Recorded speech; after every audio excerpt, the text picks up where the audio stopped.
के चुनावी सलाहकार थे मायावती? बिल्कुल थे, इसमें हाँ ना क्या है।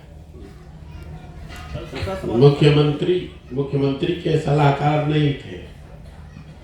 2011 से लेके 2021 तक में हमने 10 राज्यों में अलग अलग नेताओं का और दलों को सुझाव दिया है, उनको चुनाव जीतने में उनकी मदद की है। सिर्फ एक नीतीश कुमार के सलाहकार नहीं थे। कल दरभंगा में सर डीएमसीएच में अगला क्या है? डीएमसीएच में आपको एक कार्यक्रम हुआ था जिसमें जल संसाधन मंत्री संजय झा के जाने रुके ना, सवाल पूछ रहे हैं, पूछने दीजिए ना। एक कुछ बात को मुझे दूसरा सवाल कीजिए।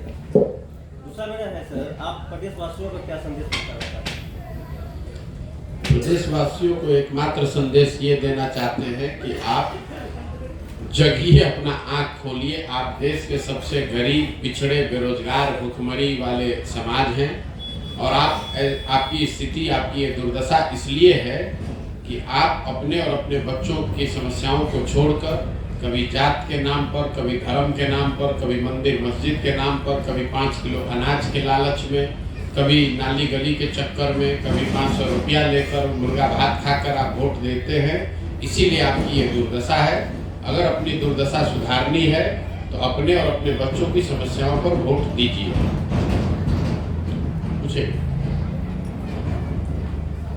पूछिए कुछ। जी पूछ रहे थे, कल डीएमसीएच में जल संसाधन मंत्री संजय झा का कार्यक्रम हुआ था, जिसके बाद एक वीडियो वायरल हुआ जहां डीएमसीएच के कई कर्मी, डॉक्टर वगैरह शराबबंदी के बाद भी नशापान करते, दारू पीते वीडियो वायरल हुआ। उस पर सर क्या है? मेरे भाई, वीडियो वायरल डीएमसीएच में हुआ उसका कोई बहुत महत्व नहीं है। शराबबंदी बिहार में कहीं लागू नहीं है, ये तो सबको मालूम है। नीतीश कुमार को छोड़कर बिहार में रहने वाला हर व्यक्ति जानता है कि बिहार में शराबबंदी लागू नहीं है। शराबबंदी के नाम पर बिहार में शराब की दुकान बंद है। होम डिलीवरी तो हर जगह हो ही रहा है और न इसका कोई वैधानिक आधार है, न नैतिक आधार है, न जमीन पर ये लागू हो रहा है। बिहार सरकार की गलती की वजह से बिहार के लोगों का शराबबंदी के नाम पर हर साल इस राज्य का 15 से 20 हजार करोड़ रुपए का नुकसान हो रहा है। और ये पैसा यहाँ का जो शराब माफिया है या जो यहाँ पर सरकारी भ्रष्ट अफसर है, पुलिस प्रशासन, वो शराब माफिया के जरिए वो पैसा कमा रहा है। तो लोगों का नुकसान हो रहा है। शराबबंदी कहीं लागू है नहीं और जितने माफिया भ्रष्ट अधिकारी हैं इससे पैसा कमा रहे हैं। लेकिन नीतीश कुमार की हठधर्मिता है कि नहीं, शराबबंदी लागू रहेगा पेपर पर। वही परिणाम है जो आप डीएमसीएच का एक वीडियो दिखा रहे हैं। ये तो गांव जितने लोग यहाँ बैठे हैं सबसे पूछिएगा, लोग बताएगा कि ना भैया घरे घर शराब बिक रहा है। इसमें नई बात क्या है?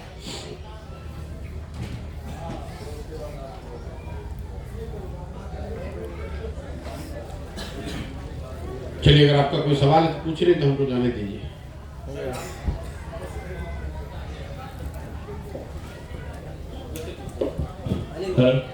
बोलिए ना भाई, बोलिए, आवाज आ रही है, बोलिए।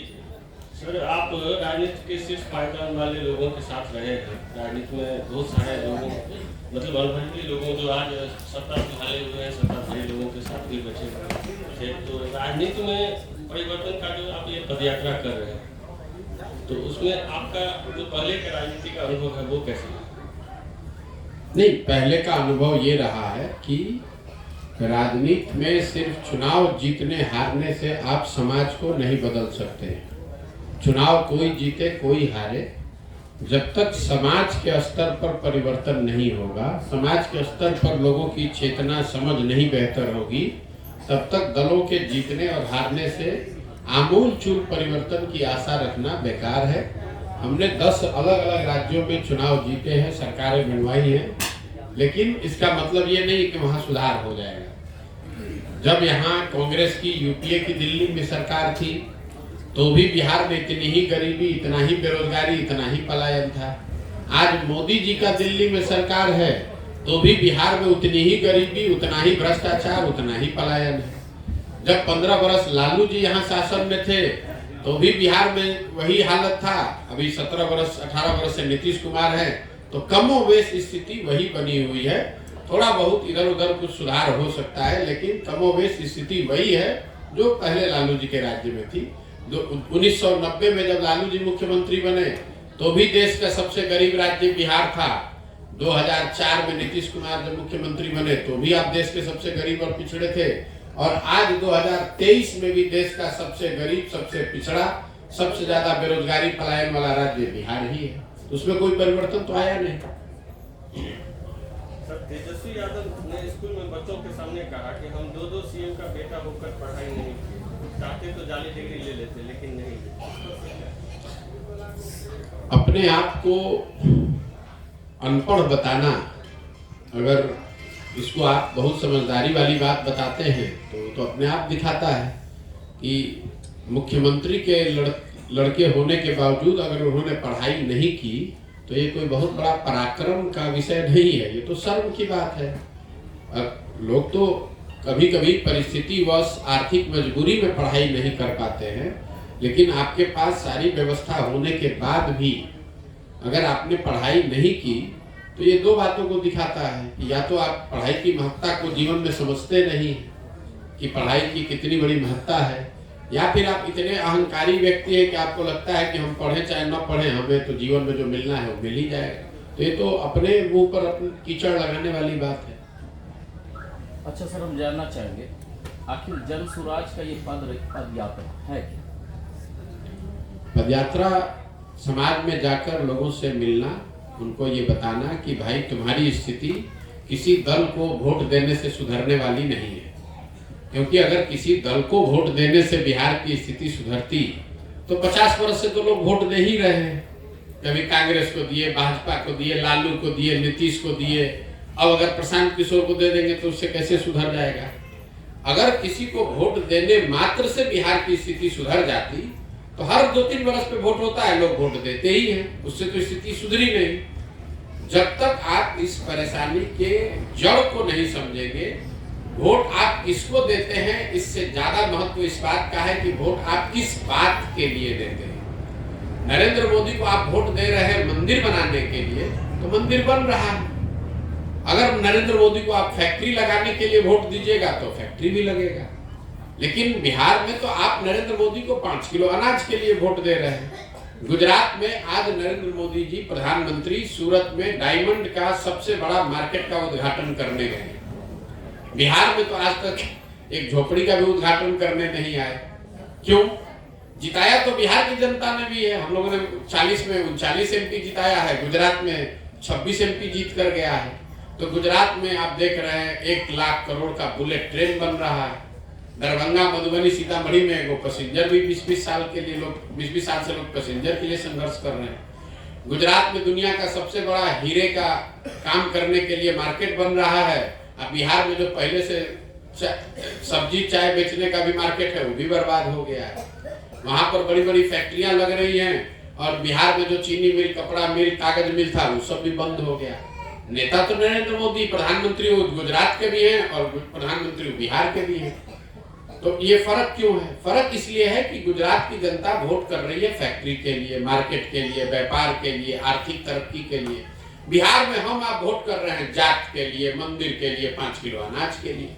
जब तक इस मूल बात को आप नहीं समझिएगा तब तक सुधार नहीं हो सकता है। वोट को आपको जिसको देना है दीजिए, लेकिन वोट आप उन मुद्दों पर दीजिए जिससे कि आपका जीवन बेहतर हो।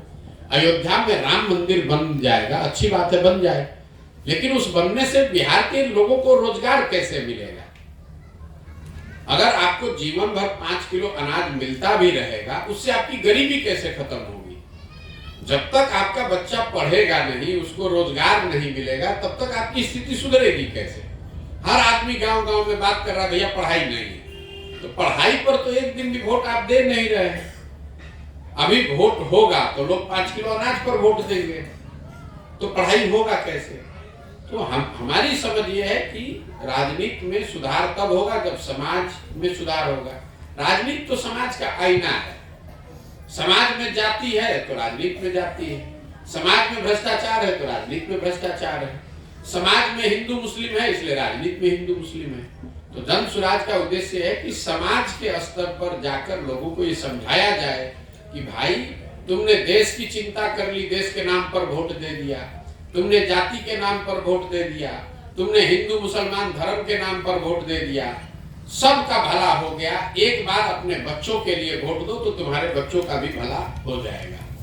पूर्व से आप रणनीतिकार हैं, पूर्व से आप रणनीति बनाते आए, आपको क्या लगा, ऐसा क्या देखे आप नीतीश कुमार में? आपने उनके लिए भी बात किया, आपकी रणनीति के कारण वो सीएम भी बने हैं, तो चर्चाएं आ रही हैं, तो आपको क्या लगा आज आप उसी सीएम पे लगातार रहते हैं? बिल्कुल, आपका बहुत बड़ा भ्रम है। एक नीतीश कुमार की मदद मैंने की 2014-15 में। 2014-15 के नीतीश कुमार और 2022-23 के नीतीश कुमार में जमीन आसमान का फर्क है, और ये फर्क हम नहीं बता रहे, बिहार की जनता बता रही है। 2005 से लेकर जिस नीतीश कुमार की मदद मैंने 2014-15 में की थी, उस नीतीश कुमार के बारे में इस राज्य में एक सोच थी कि 2005 के बाद इस आदमी ने बिहार को सुधारने का कुछ प्रयास किया है, इसलिए बिहार की जनता ने 206 सीट जिताया था।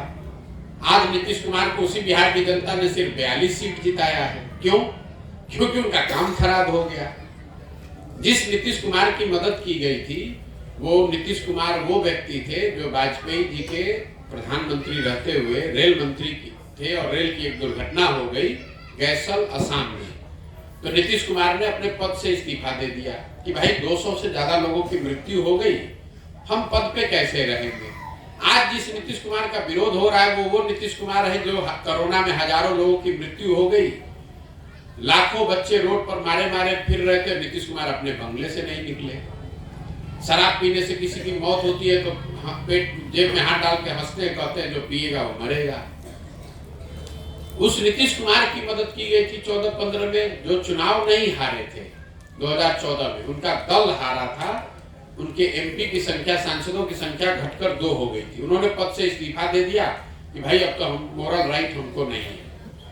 आज जिस नीतीश कुमार का विरोध हो रहा है वो नीतीश कुमार है जो चुनाव हार गया है। 243 के विधानसभा में आप 42 विधायक हैं तो हार गए चुनाव, लेकिन कोई न कोई पिछला दरवाजा से जोड़ तोड़ लगाकर, कभी लालटेन पकड़कर, कभी कमल पकड़कर आप कुर्सी पर चिपके हुए हैं। और जो सबसे बड़ी बात है, आप समझिए, लोकतंत्र में 5 वर्ष का पर चुनाव क्यों होता है?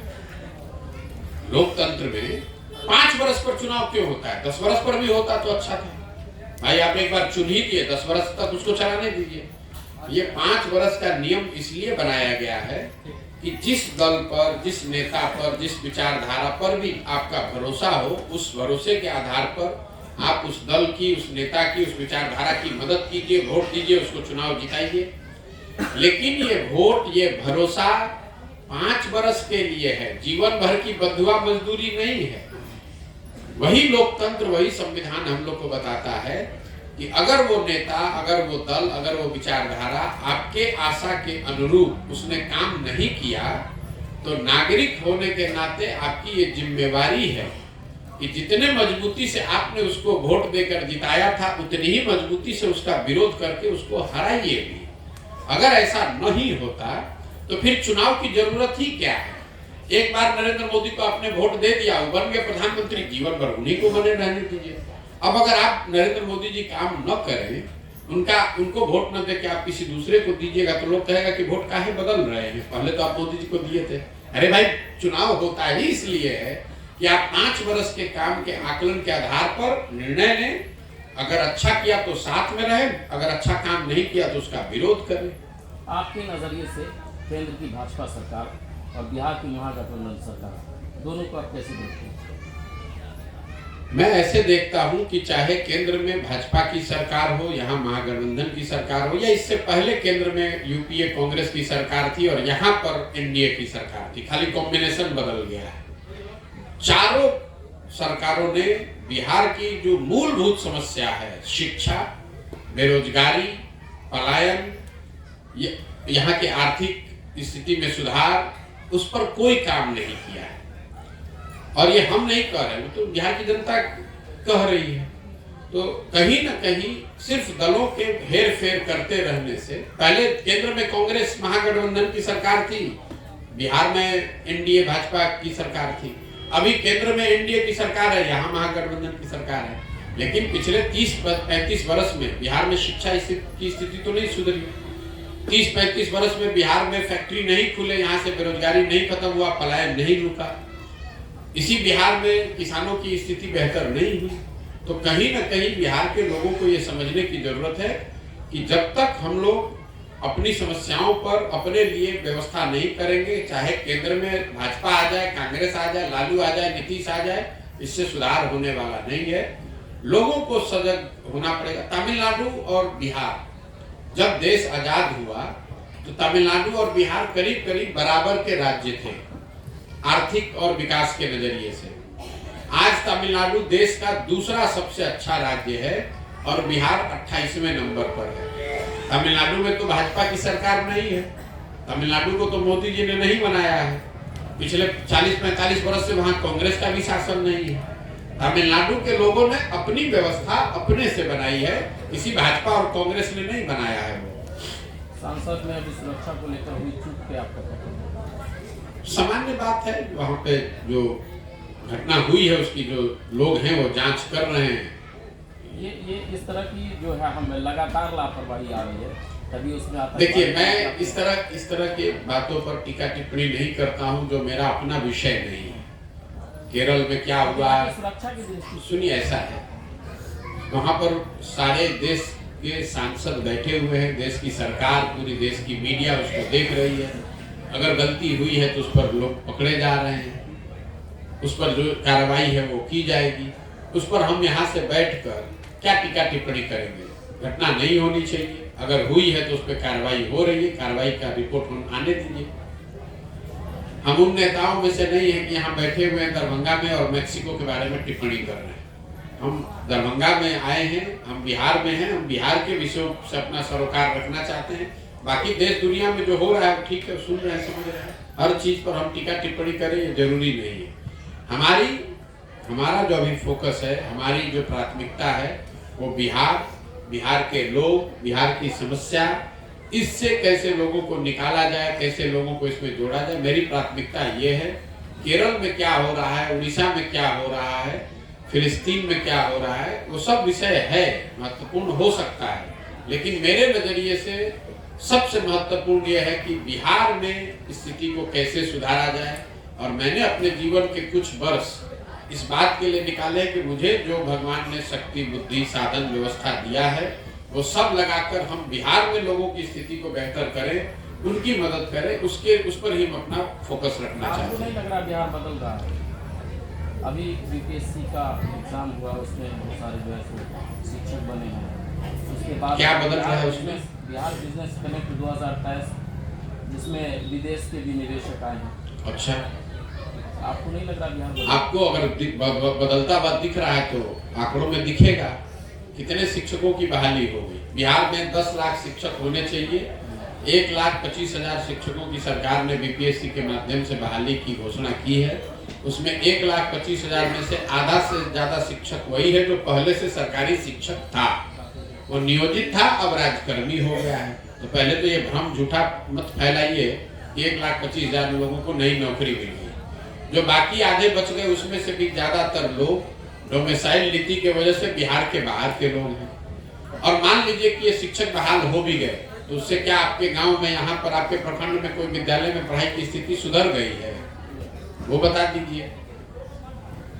तो अगर आपको बिहार में स्थिति बदलती दिख रही है तो कम से कम 15 महीना से हमको तो नहीं दिख रही। हम भी गांव-गांव जा रहे हैं, हमको तो लोग नहीं बता रहे कि भैया पिछले 2 साल में बड़ा अच्छा हो गया, बिहार में सड़क बन गई, कि उद्योग लग गया, कि फैक्ट्री लग गया, कि बाहर गए हुए लड़के वापस आ गए, कि यहाँ पढ़ाई सुधर गया। हमको नहीं दिख रहा है। अगर आपको दिख रहा है तो बताइए। हम तो घूम ही रहे रोज गाँव-गाँव, उनको तो अभी तक किसी ने नहीं बताया कि भैया बिहार में बहुत अच्छा काम हो रहा है, बहुत बढ़िया सुधार होने लगा। हमें नहीं दिख रहा, आपको दिख रहा है तो आप बताएं। ठीक है भैया, बहुत बहुत धन्यवाद। तेजस्वी यादव का दावा है कि बिहार में 50 करोड़ का इन्वेस्टमेंट दिया होगा और आप कहते हैं कि बिहार में रोजगार नहीं है। मेरे भाई, पहले तो नंबर 50 करोड़ का है कि 50,000 करोड़? 50,000 करोड़। तो ये तेजस्वी यादव के जीवन में शायद पहली बार इस तरह का कोई एक सम्मेलन हुआ है।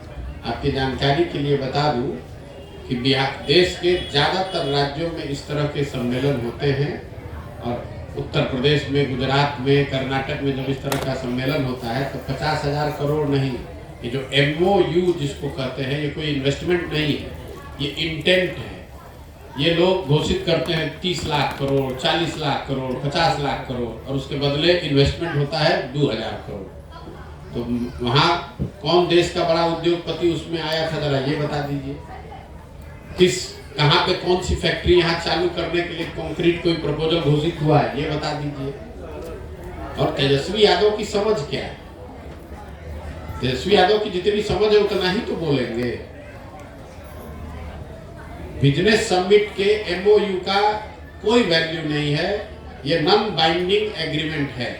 आप जाइएगा और आप बिजनेसमैन बन के कहिएगा कि हम 20,000 करोड़ रुपया का बिहार में इन्वेस्टमेंट करेंगे, निवेश करेंगे, तो सरकार उसको लिख लेगी कि भाई ये 20,000 करोड़ रुपया का निवेश करेंगे। ये कोई बाइंडिंग एग्रीमेंट नहीं है, पैसा नहीं आया है।